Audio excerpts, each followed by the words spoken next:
Островот на чуварот на бурата. Кетрин Дойл. Прво поглавје. Заспаниот остров. Фион Бойл седеше на пластичен стол со рацете обвиени околу телото и брадата спуштена на градите, трудејќи се да не поврати на своите чевли. Траектот застенка. Фион не можеше да не ја забележи рѓата на рабовите, сината боја што се лупи, сирената што испушташе звук како крава на умирање. Се трудеше да не замислува колку морска вода би требало да проголта за да се удави.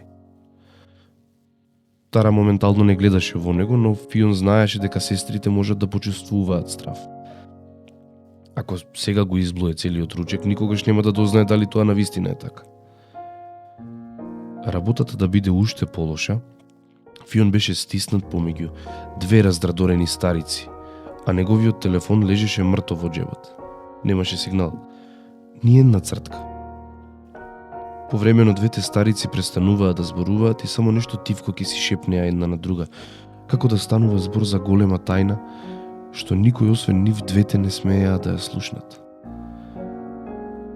Повремено Фион ќе почувствуваше дека го гледаат, како да очекуваат и тој да се вклучи во разговорот.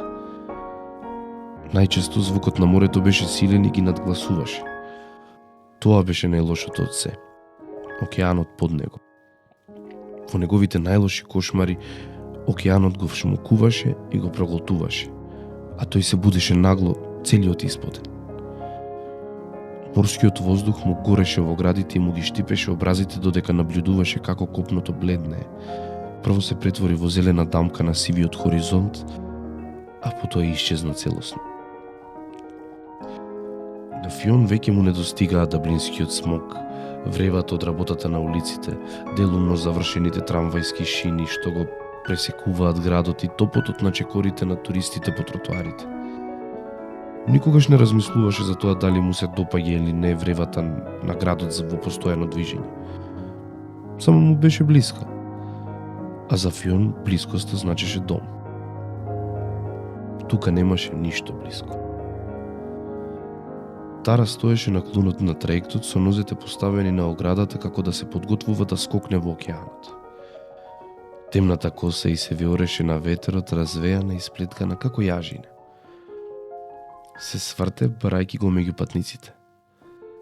Дојди тука, Фиони. Погледни ги брановите. Огромни се. Фион одмавна со главата. Траектот се нишаше, а неговиот стомак го следеше нишањето. Нагоре, надолу. Се додека содржината на ручекот не почна да му се качува низ грлото. Немој да си како бебе, му се подбиваше Тара.